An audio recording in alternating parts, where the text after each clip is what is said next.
네, 성도 여러분, 주님의 평안을 빕니다. 드디어 이제 10월이 됐어요.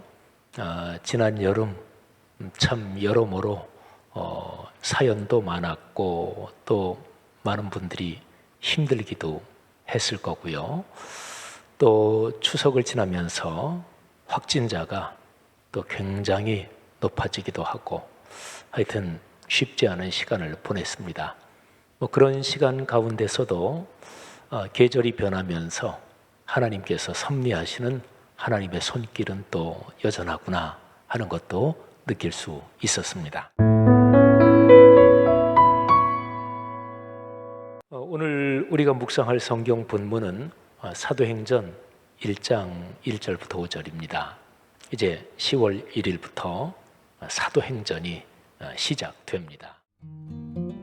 데오빌로여, 내가 먼저 그래는 무릇 예수께서 행하시며 가르치시기를 시작하신부터 그가 택하신 사도들에게 성령으로 명하시고 승천하신 날까지의 일을 기록하였노라.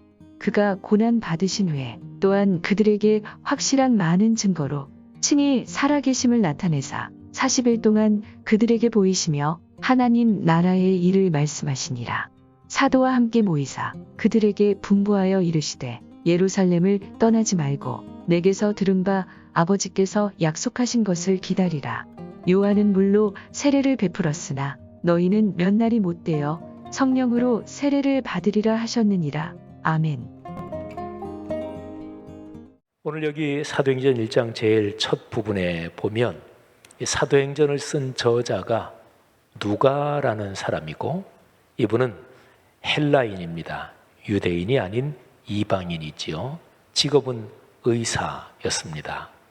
그리고 사도 바울과 함께 동역하신 분인데 사도 바울이 로마로 죄수의 신분으로 끌려갈 때 정확히 말하면 피의자 신분인데요. 그때의 지중해 항해도 같이 하신 분이고 그러니까 사도 바울의 인생의 맨 마지막 부분에서 같이 동역하고 함께 있었던 분입니다. 성경에는 이 누가라는 이 신앙의 선배가 쓴 책이 두 개가 있습니다. 첫 번째는 사복음서 중에 하나인 누가복음이고 그리고 두 번째가 사도행전입니다. 근데 이 두 책이 내용적으로 이어져 있습니다. 그러니까 드라마나 이런 걸로 말하면 전편과 후편입니다. 그래서 후편 사도행전 이거를 시작할 때 이 누가 이분은 내가 먼저 쓴 책 거기에 이런 내용을 기록했다. 그런 내용을 사도행전의 제일 앞에 기록합니다. 그 먼저 쓴 책 그거는 바로 누가복음을 말하죠. 이 누가라는 분은 그 누가복음에서 예수님께서 행하시고 가르치시기를 시작할 때부터 승천할 때까지의 일을 기록했다 이렇게 말씀하고 있습니다. 그러니까 예수님의 공적 생애 그 시작부터 그리고 승천 때까지의 일을 기록했다 이런 얘기죠. 그런데 누가복음에는 예수님께서 공적으로 가르치신 사실은 그 이전 얘기도 기록이 되어 있습니다. 사복음서 중에서 예수님의 어린 시절 얘기가 사실은 가장 디테일하게 좀 여러 가지 사건이 기록되어 있는 책이 누가복음입니다. 그러니까 이 누가라는 분은 예수님께서 탄생하시고 또 어린 시절의 에피소드 그런 것들 그거를 통해서도 하나님께서 가르치시고 또 우리에게 당신의 뜻을 알려주셨다 이렇게 말씀하고 있는 거라고 볼 수가 있겠죠. 그리고 누가는 특별히 사도행전 1장의 처음에서 아주 중요한 얘기를 합니다. 예수님께서 승천하셨습니다. 그런데 승천하실 때까지 그러니까 부활해서 승천하실 때까지 예수님께서 40일 동안 세상에 계셨습니다. 그러니까 부활하시고 40일 후에 승천하신 거죠. 그런데 저자 누가는 그 40일 동안 예수님께서 무슨 일을 하셨느냐 그 얘기를 명시적으로 기록하고 있습니다. 하나님의 나라, 하나님 나라에 관한 일을 말씀하셨다 그러니까요, 생각해 보십시오. 마지막 40일, 예수님께서 지상에 계시는 마지막 40일이죠. 부활하시고 승천하실 때까지. 그러니까 이 마지막 40일은 굉장히 중요한 기간이지요. 예수님께서 십자가에 달리시고 부활하시기 전까지 하셨던 모든 생애의 모든 사역, 이 모든 것을 사실은 총정리하는, 마지막으로 요약하는 그런 시간이라고 볼 수 있겠죠. 근데 그 40일 동안 예수님께서 하신 말씀의 내용이 무엇이었는가? 하나님의 나라에 관한 것이었습니다. 그리고 사도행전은요, 맨 마지막 28장 그 끝에 보면 사도 바울이 로마에 2년 동안 있었어요. 어떤 셋집을 얻어서 2년 동안 피의자 신분으로 가택연금 이 정도 상태로 있었는데, 근데 바울이 그 2년 동안 무슨 일을 했느냐? 하나님의 나라에 관한 것, 다른 식으로 표현하면 주 예수 그리스도에 관한 것을 거침없이 담대히 전했다, 이렇게 기록하고 있습니다. 그러니까 사도행전 전체의 주제는 하나님의 나라에 관한 것이다, 이렇게 얘기할 수 있고, 사실은 사도행전 전체만이 아니라 예수 그리스도의 생애 전체가 그렇다, 이렇게 볼 수가 있는 거죠.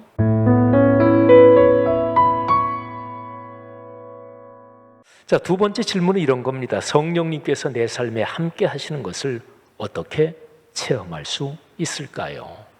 우리 예수 믿는 사람은 성령님이 우리 안에 사신다, 이걸 믿습니다.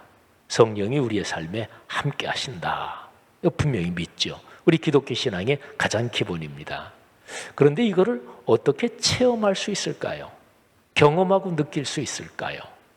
성경적으로 보면 제일 중요한 그 기본적인 것이 뭐냐면 기록된 66권 말씀을 통해 성령의 역사를 체험하고 경험할 수가 있다는 것입니다. 성령은 그리스도의 영이고 하나님의 영입니다. 그래서 성령이 이 땅에 오시는 이유는 하나님의 뜻을 밝히 알려주고 체험하게 하는 것이지요. 또 그리스도 예수께서 하신 모든 행동, 하신 모든 말씀, 그거를 더 밝히 알려주고 그것을 따라 살게 하시는 것, 이게 성령의 일입니다. 그렇다면 하나님의 뜻이 나타난 것이 66권 성경이잖아요. 그리고 66권 성경 전체는 예수 그리스도께서 어떤 분이시고 예수 그리스도께서 왜 세상에 계셨고 그분이 가르치신 것이 무엇이냐, 이거를 얘기해 주는 거잖아요. 그러니까 성령을 체험하려면 66권 성경 말씀을 읽고 그 말씀을 듣고 그 말씀을 묵상하고 그 말씀에 순종해야 합니다. 그러니까 66권 성경이 성령의 은혜를 체험하는 통로인 거지요. 그래서 공예배가 성령의 은혜를 체험할 수 있는 중요한 마당인 것입니다. 공예배 때 하나님의 말씀이 선포되는 거잖아요. 그리고 개인적인 말씀 묵상의 자리가 또 성령을 체험할 수 있는 그런 마당인 것이지요. 하나님의 말씀을 묵상하면서 성령의 은혜를 체험하는 거죠. 우리 말씀 삶 공동체 성도 여러분들의 삶에 성령의 능력, 성령의 역사를 체험하는 일이 인생 여정 걸어갈수록 넓어지기를 주의 이름으로 축복합니다.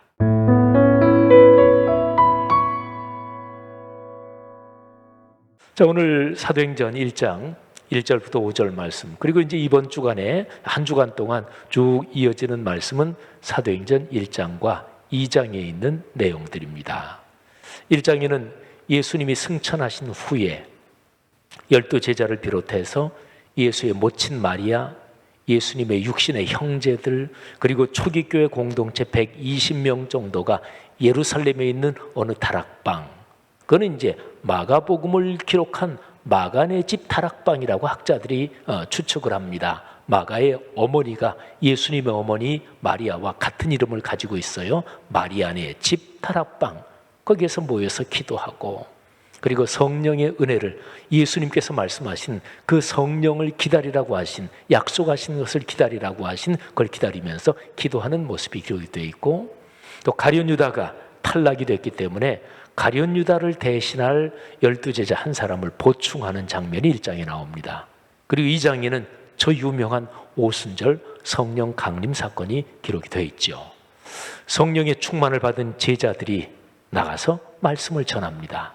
그리고 2장에는 2000년 기독교 역사의 가장 최초의 설교가 거기에 기록이 되어 있습니다. 사도 베드로가 설교하지요.